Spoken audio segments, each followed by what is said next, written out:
Hi there, it's April 30th and time for day 121 in our Through the Bible in 1 year. We are doing, the Abba's doing 10 verses in 2 Samuel 5 and then Chronicles 11 and 12. We all know how Chronicles is, right? Okay, David becomes king over Israel.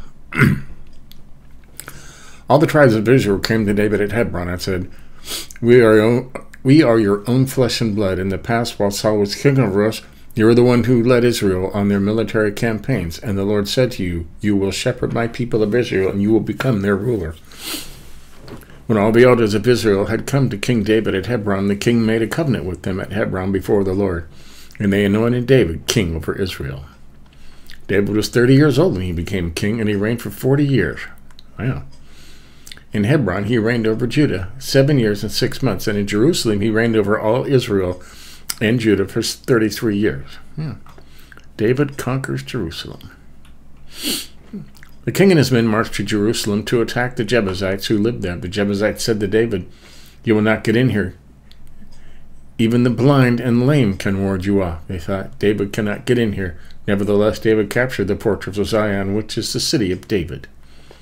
On that day, David had said, Anyone who conquers the Jebusites will have to use the water shaft to reach those lame and blind who are David's enemies. This is why they say the blind and lame will not enter the palace. David then took up residence in the fortress and called it the city of David. He built up the area around it from the terraces inward, and he became more and more powerful because the Lord God Almighty was with him. There you go. Now on to Chronicles. Okay. It's weird. It says the same thing as 2 Samuel, huh? All Israel came together to David at Hebron and said, We are your own flesh and blood. In the past, even when Saul was king, you were the one who led Israel in the military campaign, and the Lord your God said to you, You will shepherd my people of Israel and become their ruler.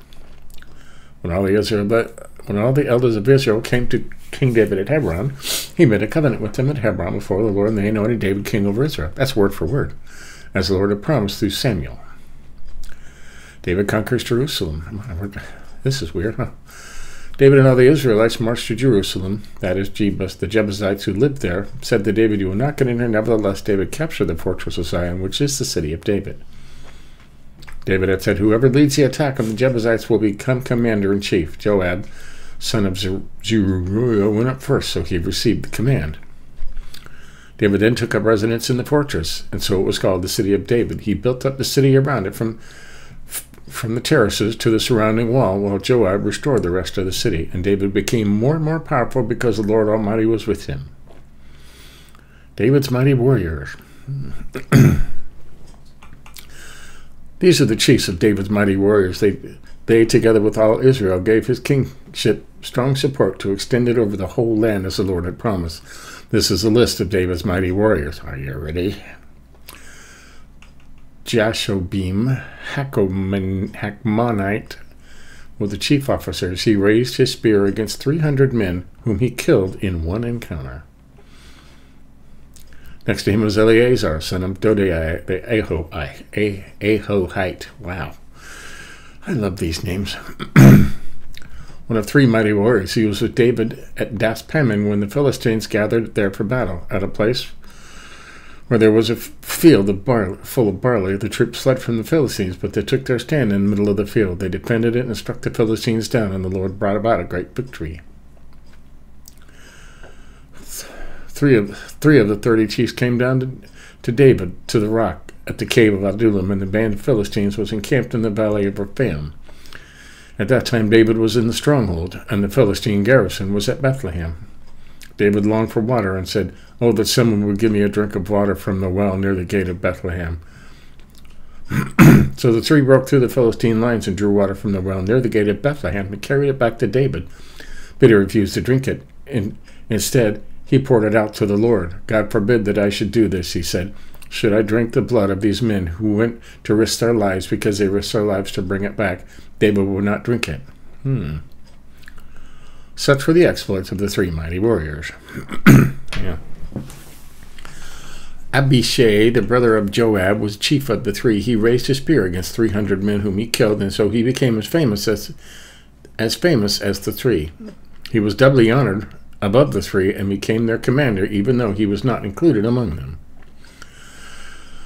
Benaiah, son of Jehoiada, a valiant fighter from Kabzeel, performed great exploits. He struck down Moab's two mightiest warriors. He also went down into a pit on a snowy day and killed a lion.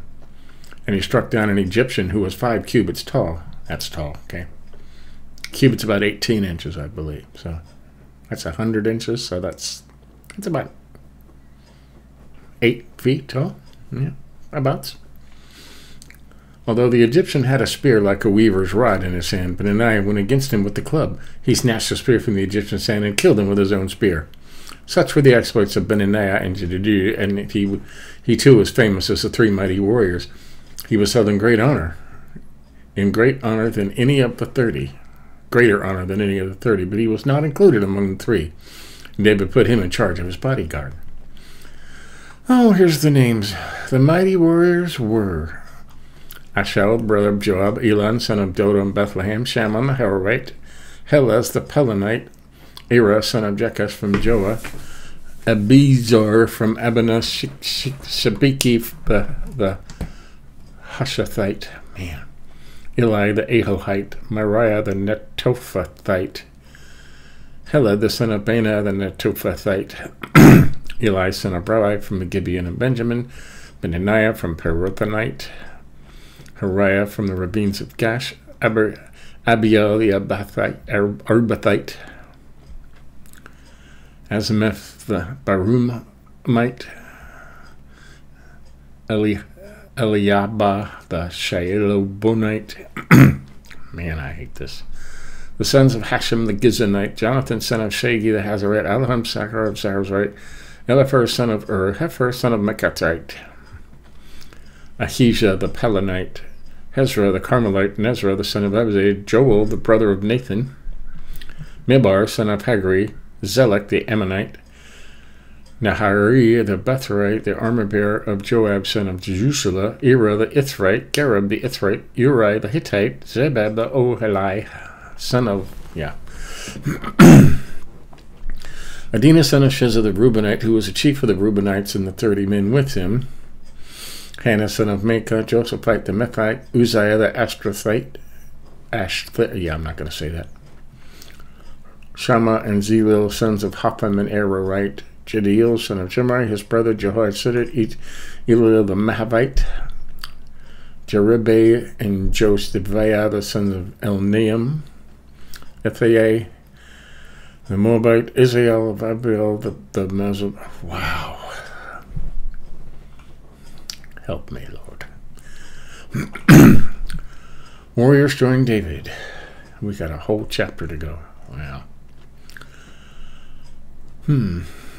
These are the men who came to David at Ziklag while he was banished from the presence of Saul, son of Kish. They were among, this would be like 40 years before, right? They were among the warriors who helped him in battle. They were armed with bows and were able to shoot arrows or to sling stones right-handed or left-handed. That's a trick, huh? They were relatives of Saul from the tribe of Benjamin. Ahazar, their chief of Joash, the sons of Shemaiah and Gepethite, Jezael, Pethael, the sons of Asmaveth, Bechabeth, Juhu, Akathite, and Ishma the Gabonite, a mighty warrior among the 30, who was the leader of the 30, Jeremiah, Jezebel, Johanan, Josbed, the Gederthite, Eluza, Jeremoth, Baali, Jeremiah, Chekhath, Helprite, Elikan, Chekil, Erizil, Jozer, Jebusite, the Karazites, and Joliah, the Zebedite, the sons of Jeroboam and Gedar. Easy for me to say. Some Gadites defected to David at his stronghold in the wilderness. They were brave warriors ready for battle and able to handle the shield and spear. Their faces were the faces of lions, and they were as swift as gazelles in the mountains. Izar was the chief, Obadiah the second in command, Eliab the third, Mishamun the fourth, Jeremiah the fifth, Attai the sixth, Israel the seventh, Joah the eighth, Elabid the ninth, Jeremiah the 10th, and Mechabitha the 11th. Wow. These Gadites were army commanders. The least was a match for 100 and the greatest for 1,000. It was they who crossed the Jordan in the first month when it was overflowing at all its banks, and they put to flight everyone living in the valleys to the east and to the west. Other Benjamites and some men from Judah also came from David in his stronghold. David went out to meet them and said to them, "If you have come to me in peace to help me, I am ready for you to join me. But if you have come to betray me to my enemies, when my hands are free from violence, may God and our ancestors see it and judge you." Then the Spirit came on Amasai, chief of the 30, and he said, "We are yours, David. We are with you, son of Jesse. Success, success to you, and success to those who help you, for your God will help you." So David received them and made them leaders of his raiding bands.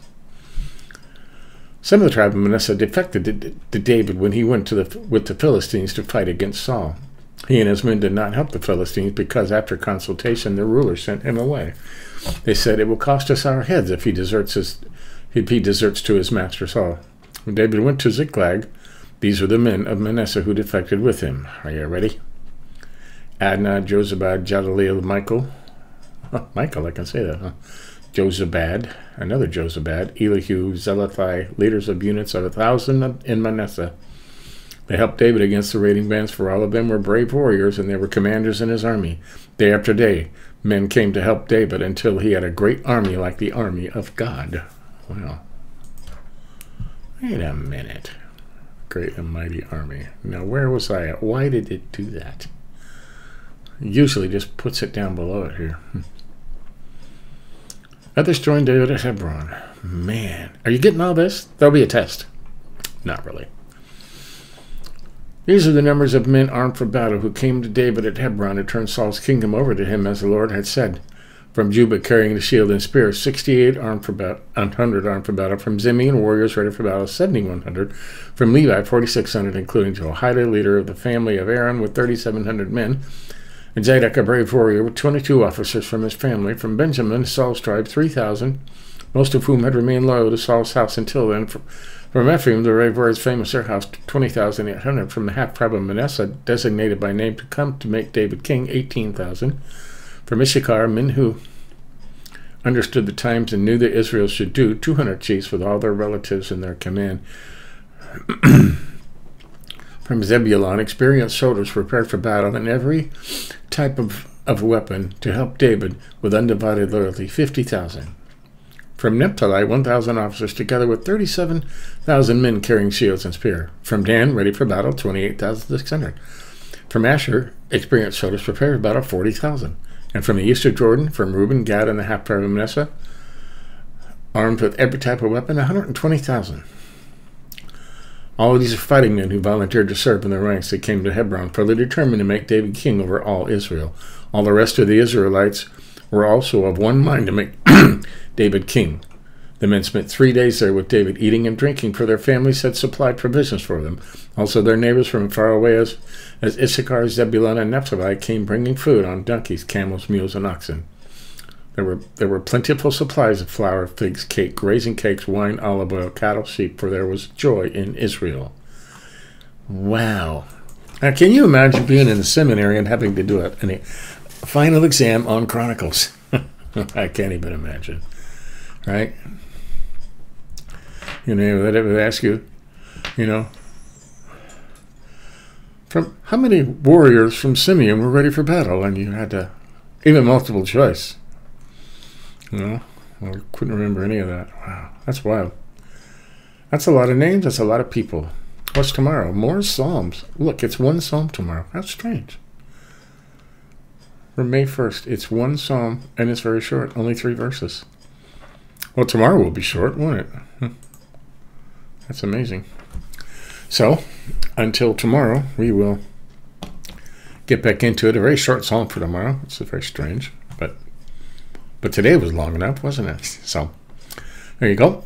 Catch up on any of may have missed. You want to say you read the whole Bible? I'm doing this so I can say that I read the entire Bible in a year. So, until next time, keep reading. See ya.